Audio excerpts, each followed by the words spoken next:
Item ಯಾವುದೇ ಇರಲಿ try ಮಾಡಿ ಆಚಿ ಚಿಕನ್ ಮಸಾಲಾ. ಇದೆಲ್ಲದರ ನಡುವೆ ಹರ್ಮೋಜ್ ಜಲಸಂಧಿಯಲ್ಲಿ ಭಾರತದ ಹಡಗುಗಳಿಗೆ ಗ್ರೀನ್ ಸಿಗ್ನಲ್ ಸಿಕ್ಕಿದೆ.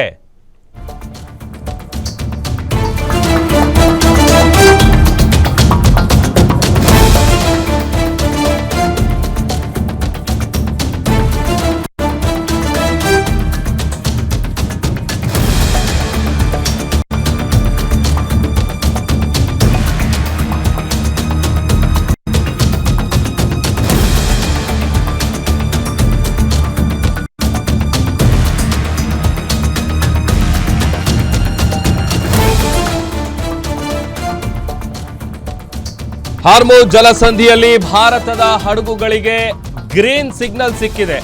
ನೋಡಿ, ಮಧ್ಯಪ್ರಾಚ್ಯದಲ್ಲಿ ಉದ್ವಿಗ್ನ ಪರಿಸ್ಥಿತಿ ಉಂಟಾದ ನಂತರದಲ್ಲಿ ಸಾಕಷ್ಟು ತೊಂದರೆ ಆಗ್ತಾ ಇತ್ತು. ಭಾರತ ಹಡಗುಗಳ ಸಂಚಾರಕ್ಕೆ ಇರಾನ್ ಗ್ರೀನ್ ಸಿಗ್ನಲ್ ಕೊಟ್ಟಿದೆ. ಇದು ಭಾರತಕ್ಕೆ ಅತಿ ದೊಡ್ಡ ರಾಜತಾಂತ್ರಿಕ ಗೆಲುವು ಅಂತಾನೆ ಹೇಳಬಹುದು. ಭಾರತಕ್ಕೆ ಬೇಕಿರುವ 50% ತೈಲ ಹಾರ್ಮೋಜ್ನಿಂದನೇ ರವಾನೆ ಆಗೋದು. ಇರಾನ್ನ ವಿದೇಶಾಂಗ ಸಚಿವರ ಜೊತೆ ಜೈಶಂಕರ್ ಅವರು ಮಾತುಕತೆಯನ್ನು ನಡೆಸಿದ್ರು. ಅಬ್ಬಾಸ್ ಅರಾಗ್ಚಿ ಜೊತೆ ಭಾರತದ ವಿದೇಶಾಂಗ ಸಚಿವ ಜೈಶಂಕರ್ ಅವರು ಮಾತನಾಡಿದ್ರು. ಈಗ ಅವರ ಜೊತೆ ಮಾತುಕತೆ ಆದ ಬಳಿಕ ಭಾರತದ ಹಡಗುಗಳಿಗೆ ಗ್ರೀನ್ ಸಿಗ್ನಲ್ ಸಿಕ್ಕಿದೆ. ಬಹಳಷ್ಟು ಸಮಸ್ಯೆ ಆಗ್ತಾ ಇತ್ತು. ಯಾಕಂದ್ರೆ 50% ತೈಲ ಏನಿದೆ ಅದು ಅಲ್ಲಿಂದನೇ ನಾವು ತರಿಸ್ಕೊಳ್ತಾ ಇದ್ದಿದ್ದು. ಭಾರತದ ತೈಲ ಮತ್ತು LPG ಸಮಸ್ಯೆಗೆ ಹಾಗಾದ್ರೆ ಮುಕ್ತಿ ಸಿಗತ್ತಾ? ಹಾರ್ಮೋಜ್ ಜಲಸಂಧಿಯಲ್ಲಿ ಭಾರತದ ಹಡಗುಗಳ ಓಡಾಟ ನಿರಾತಂಕ. ಭಾರತದ ಮನವಿಗೆ ಪೂರಕವಾಗಿ ಇರಾನ್ ಸ್ಪಂದಿಸಿದೆ ಎನ್ನುವಂತ ವಿಚಾರ ಗೊತ್ತಾಗ್ತಾ ಇದೆ. ಭಾರತದ ಇಂಧನ ಅಗತ್ಯತೆಗೆ ಬೆಲೆ ಕೊಟ್ಟಿದೆ ಇರಾನ್ ಸರ್ಕಾರ. ಭಾರತದ ಬಾವುಟ ಇರುವಂತಹ ಹಡಗುಗಳಿಗೆ ಹಾರ್ಮೋಜ್ ಜಲಸಂಧಿಯಲ್ಲಿ ಓಡಾಡೋದಕ್ಕೆ ಅವಕಾಶ ಇದೆ. ಅಂದ್ರೆ ಕೇವಲ ನಮ್ಮ ಭಾರತದ ಬೋಟ್ಗಳಿಗೆ ಮಾತ್ರ. ಈಗ ಇರಾನ್ ಒಂದು ರೀತಿ ಸ್ಪಂದಿಸಿರೋದು ನೋಡ್ತಾ ಇದ್ರೆ ದೊಡ್ಡ ಮಟ್ಟದ ಗೆಲುವು ಸಿಕ್ಕಂತಾಗಿದೆ. ಕೇವಲ ನಮ್ಮ ಫ್ಲಾಗ್ ಇರುವಂತಹ ಬೋಟ್ಗಳು ಯಾವ್ದಿರುತ್ತೆ, ಶಿಪ್ಗಳು ಯಾವ್ದಿರುತ್ತೆ, ಅದಕ್ಕೆ ಮಾತ್ರ ಪರ್ಮಿಷನ್ ಕೊಡ್ಲಾಗಿರೋದು. ಅಲ್ಲಿ ಈಗೇನು ಸಮಸ್ಯೆ ತಲೆದೂರಿದೆ ಅದು ಸರಿ ಹೋಗಬಹುದಾ ಅನ್ನುವಂತಹ ಪ್ರಶ್ನೆ ಕೂಡ ಇದೆ.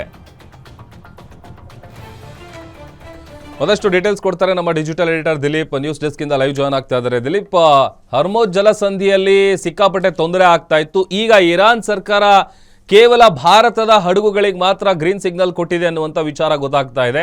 ಹಾಗಾದ್ರೆ ಈಗ ಉಂಟಾಗಿರುವಂತಹ ಸಮಸ್ಯೆ ಕಡಿಮೆ ಆಗಬಹುದಾ? ಡೀಟೇಲ್ಸ್ ಕೊಡ್ತಾ ಹೋಗೋದಾದ್ರೆ. ಪ್ರಭು, ಭಾರತದ ಒಟ್ಟು ತೈಲ ಅಗತ್ಯತೆ ಏನಿದೆ ಅಂದರೆ ಪೆಟ್ರೋಲಿಯಂ ತೈಲ ಅಗತ್ಯತೆ ಏನಿದೆ ಅದರಲ್ಲಿ 50% ತೈಲ ಹಾರ್ಮುಜ್ ಜಲಸಂಧಿ ಮಾರ್ಗವಾಗಿನೇ ಭಾರತಕ್ಕೆ ಬರ್ತಾ ಇತ್ತು. ಜೊತೆಗೆ ಇನ್ನು LPG ವಿಚಾರಕ್ಕೆ ಬಂದರೆ ಇವಾಗೇನು ಹೋಟೆಲ್ಗಳಲ್ಲಿ LPG ಇಲ್ಲ, ಮನೆಗಳಿಗೂ ಗ್ಯಾಸ್ ಸಿಲಿಂಡರ್ ಸಪ್ಲೈ ಆಗ್ತಿಲ್ಲ ಅಂತ ಮಾಹಿತಿ ಬರ್ತಾ ಇದೆ. ಒಟ್ಟು ಭಾರತಕ್ಕೆ ಬೇಕಿರುವಂಥ LPG ಪೈಕಿ 90% LPG ಬರ್ತಾ ಇರೋದೇ ಹಾರ್ಮುಜ್ ಜಲಸಂಧಿಯಿಂದ. ಈಗ ಅದು ಬಂದಾಗಿರೋ ಕಾರಣದಿಂದಾಗಿ ಭಾರಿ ಸಂಕಷ್ಟ ಎದುರಾಗಿದೆ ದೇಶದಲ್ಲಿ. ಆದರೆ ಇದಕ್ಕೆ ಒಂದು ಪೂರಕವಾದ ಸ್ಪಂದನೆ ಇವತ್ತು ಇರಾನ್ ಸರ್ಕಾರದಿಂದ ಬಂದಿದೆ.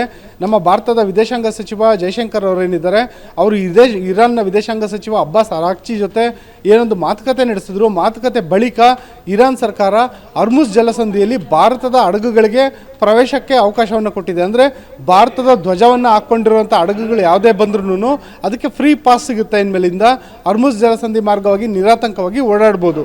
ಏನು LPG ತೈಲ ಇರ್ಬೋದು, ಜೊತೆಗೆ ಪೆಟ್ರೋಲಿಯಂ ತೈಲ ಇರ್ಬೋದು, ಎಲ್ಲರನ್ನೂ ಕೂಡ ರವಾನೆ ಮಾಡೋದು ಇನ್ಮೇಲಿಂದ ಈಸಿ ಆಗುತ್ತೆ. ಜೊತೆಯಲ್ಲೇ ಏನೊಂದು ಕೊಲ್ಲಿ ರಾಷ್ಟ್ರಗಳಿದೆ, ಅದು ಕುವೈತ್ನಿಂದ ಹಿಡಿದು ಬಹರೇನ್, ಕತಾರ್ ಮತ್ತು UAEಯಿಂದ ಹಿಡಿದು ಎಲ್ಲ ದೇಶಗಳು, ಸೌದಿ ಅರೇಬಿಯಾದಿಂದ ಎಲ್ಲೆಲ್ಲಿ ತೈಲ ಉತ್ಪಾದನೆ ಆಗುತ್ತೆ ಆ ಎಲ್ಲ ರಾಷ್ಟ್ರಗಳಿಂದಲೂ ತೈಲವನ್ನು ಹೊತ್ತ ಹಡಗುಗಳು ಇನ್ಮೇಲೆ ನಿರಾತಂಕವಾಗಿ ಸಾಗಬಹುದು ಅನ್ನೋ ರೀತಿಯಾದಂಥ ಒಂದು ಭರವಸೆ ಭಾರತಕ್ಕೆ ಸಿಕ್ಕಿದೆ.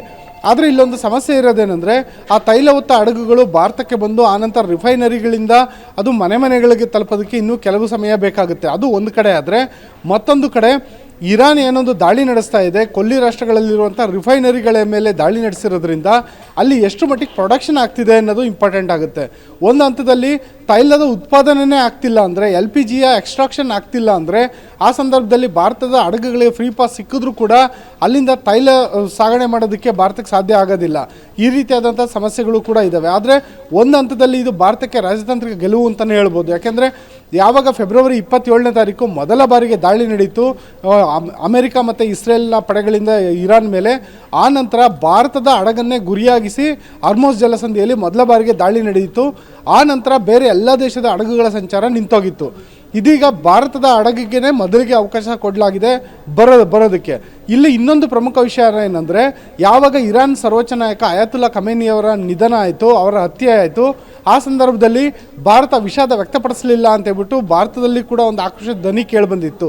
ಈ ಮೂಲಕ ಇರಾನ್ ಜೊತೆಗಿರುವಂಥ ವಿದೇಶಾಂಗ ಏನೊಂದು ಸಂಬಂಧ ಇದೆ, ಆ ಸಂಬಂಧ ಹಾಳಾಗುತ್ತೆ ಅಂತೇಳ್ಬಿಟ್ಟು ವಿಶ್ಲೇಷಣೆಗಳು ಕೇಳಿಬರ್ತಿತ್ತು.